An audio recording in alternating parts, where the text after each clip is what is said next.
Assalamualaikum warahmatullahi wabarakatuh. Apa kabarnya hari ini semua teman-teman? Miss Ari harap teman-teman masih dalam keadaan sehat dan tetap semangat walaupun hari ini belajarnya masih di rumah ya. Ketemu lagi dengan Miss Ari hari ini. Hari ini kita akan belajar di tema 4 yaitu globalisasi, subtema 3 globalisasi dan cinta tanah air di pembelajaran 1 dan 2. Nah, sebelum kita mulai pembelajaran hari ini, yuk kita berdoa bersama-sama dulu. Semoga apa yang kita pelajari hari ini dapat teman-teman pahami dengan mudah ya. Tujuan pembelajaran hari ini yang pertama adalah dengan kegiatan membaca teks, teman-teman dapat mengidentifikasi kerjasama ASEAN di bidang energi dengan tepat. Kemudian, dengan kegiatan mengamati gambar panel surya, teman-teman dapat menjelaskan bagian-bagian dari panel surya dan fungsinya dengan benar.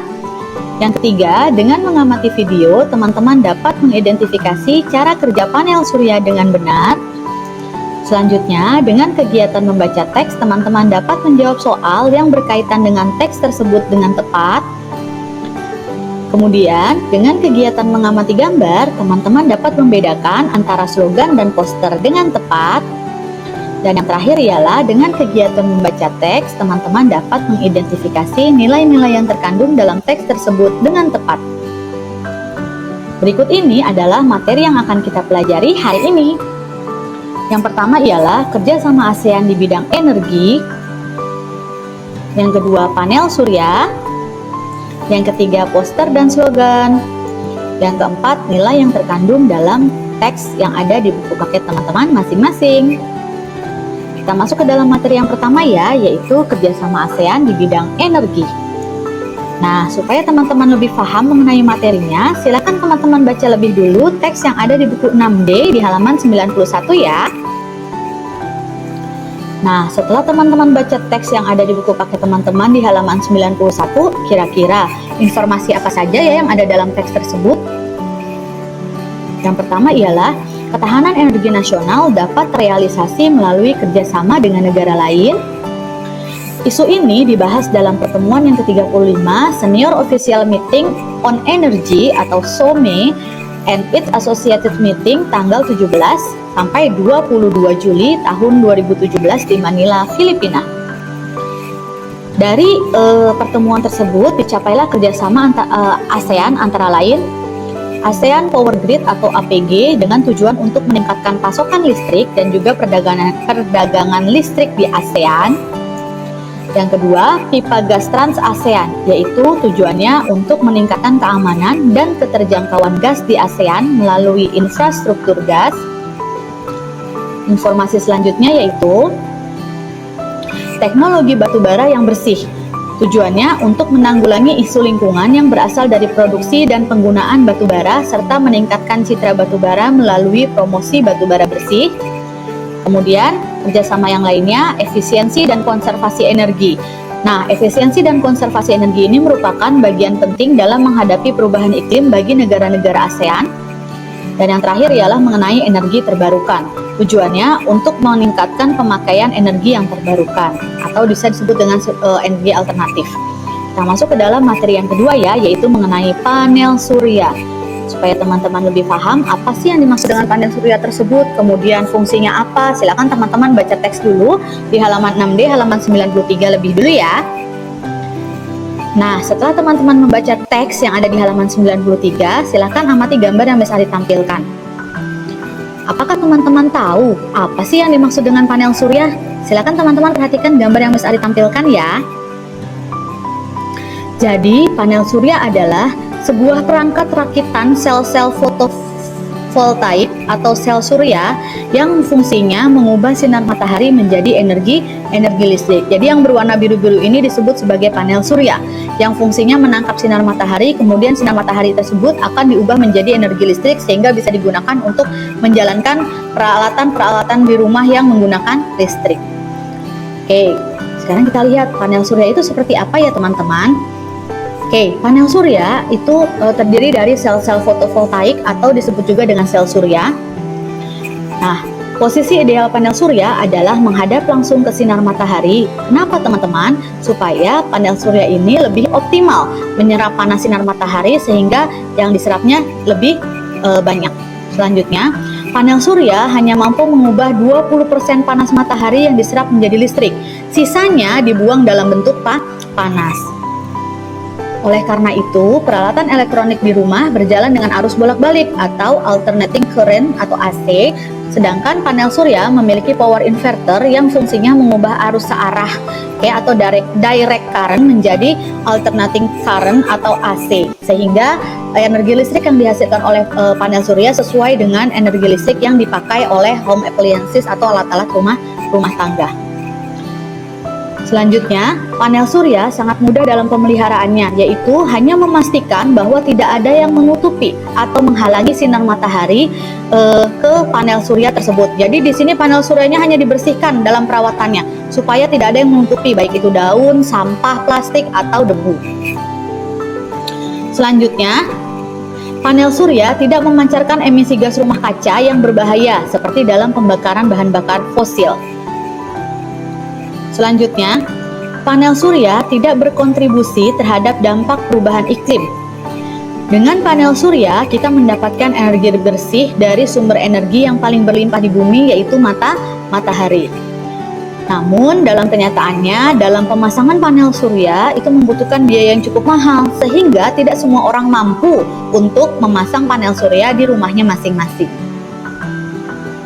Nah, kita bahas mengenai komponen-komponen panel surya.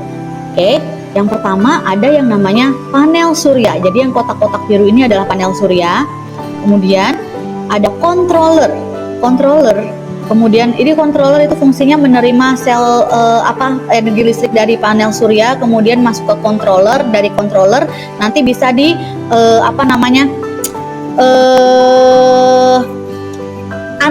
diantar lagi ke inverter arus listriknya, kemudian disimpan ke baterai, gitu ya. Kemudian setelah itu nanti ada beberapa energi yang langsung disimpan ke dalam baterai yang akan digunakan untuk menjalankan alat listrik pada saat mati lampu, gitu ya. Oke. Nah, selebihnya lagi masuk ke dalam inverter.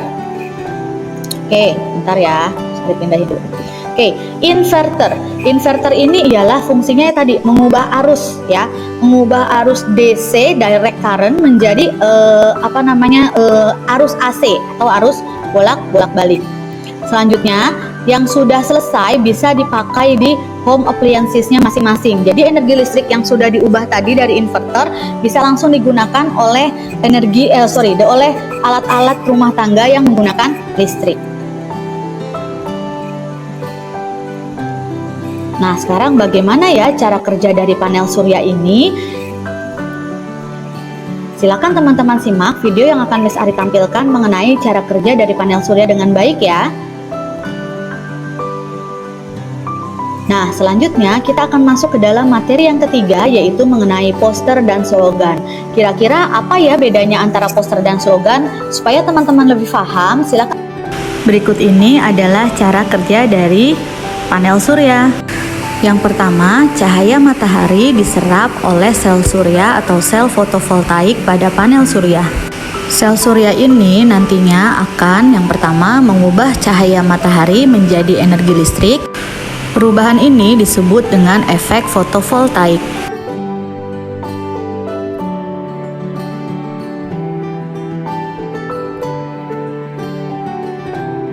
Setelah dari sel surya, listrik akan mengalir ke dalam controller. Controller berfungsi yang pertama mengatur tegangan yang dikeluarkan oleh sel surya. Yang kedua, menyalurkan listrik ke inverter. Yang ketiga, mengatur pengisian baterai. Dan yang terakhir, mencegah pengisian yang berlebih pada baterai.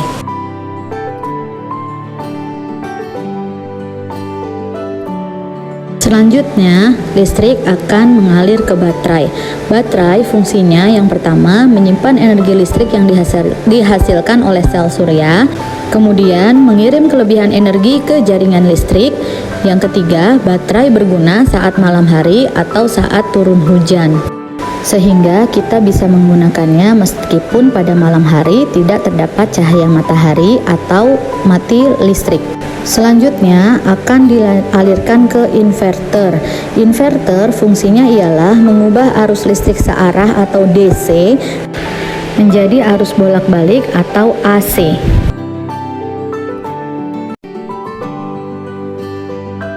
Setelah arus listrik sudah menjadi arus bolak-balik, baru listrik ini bisa dimanfaatkan untuk menjalankan peralatan rumah tangga atau peralatan elektronik. Peralatan yang ada dalam gambar ini contohnya adalah televisi, lampu, kemudian mesin cuci. Nah, peralatan elektronik tersebut memanfaatkan energi listrik untuk menjalankan fungsinya masing-masing. Nah, selanjutnya kita akan masuk ke dalam materi yang ketiga, yaitu mengenai poster dan slogan. Kira-kira apa ya bedanya antara poster dan slogan? Supaya teman-teman lebih paham, silakan teman-teman baca lebih dulu teks yang ada di buku 6D di halaman 98 dan 99 ya. Oke, selanjutnya Miss Ari punya gambar atau contoh dari poster dan juga dari slogan. Silakan teman-teman amati kira-kira apa ya bedanya antara slogan dengan poster. Nanti kalau teman-teman sudah menemukan jawabannya, baru kita bahas sama-sama ya. Nah, setelah teman-teman mengamati gambar antara poster dan slogan, kira-kira apa sih ciri-ciri poster, apa sih ciri-ciri slogan, kemudian apa ya yang membedakan keduanya? Kita bahas sama-sama ya. Yang pertama, slogan dipasang di tempat umum yang dapat dilihat banyak orang. Kemudian, slogan bentuknya kertas berukuran besar dan biasanya memiliki banyak gambar dan juga gambarnya menarik. Poster juga biasanya bahasanya ialah bahasa persuasif atau mengajak. Misalnya, ayo membaca buku, ayo cuci tangan sebelum makan, ayo menggunakan masker. Nah, itu adalah contoh dari poster. Sekarang bagaimana dengan slogan? Slogan biasanya juga dipasang di tempat umum yang banyak dilihat orang.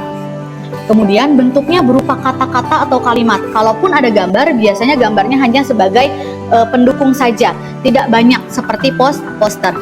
Kemudian slogan biasanya terdiri dari kalimat yang singkat dan memiliki makna yang menarik, seperti misalnya buku adalah jendela dunia. Itu adalah slogan. Oke, sedangkan kalau poster biasanya ayo membaca buku, seperti itu. Selanjutnya kita masuk ke dalam materi yang keempat ya, yaitu mengenai nilai-nilai yang terkandung di dalam teks keragaman ekonomi.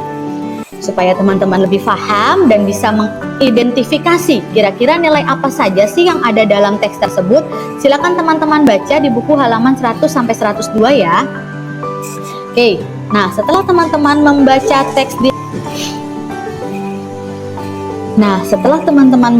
teks yang ada di halaman 100 dan 102, nilai-nilai apa saja ya yang terkandung dalam teks tersebut, Mas Ari berikan contohnya ya. Oke, yang pertama ialah berpikir keras. Dalam menghadapi era globalisasi, kita harus memaksimalkan kemampuan otak kita untuk berpikir agar mampu bertahan hidup. Itu adalah salah satu contoh nilai-nilai yang ada di teks di halaman 100-102. Sekarang, silakan teman-teman baca kembali teks tersebut agar teman-teman dapat menemukan nilai apa lagi yang terkandung dalam teks tersebut ya. Nah, setelah kita mempelajari materi yang mencakup di pembelajaran 1 dan 2, setelah ini silakan teman-teman kerjakan tugas yang sudah Miss Ari siapkan ya. Yang pertama ialah kerjakan buku paket tematik 6D di halaman 96. Kemudian yang kedua, kerjakan buku paket tematik 6D di halaman 103 ya. Kerjakan langsung di buku paket teman-teman masing-masing dan dikumpulkan pada saat nanti teman-teman sekolah offline. Sampai di sini dulu perjumpaan kita hari ini ya. Miss Ari akhiri. Wassalamualaikum warahmatullahi wabarakatuh.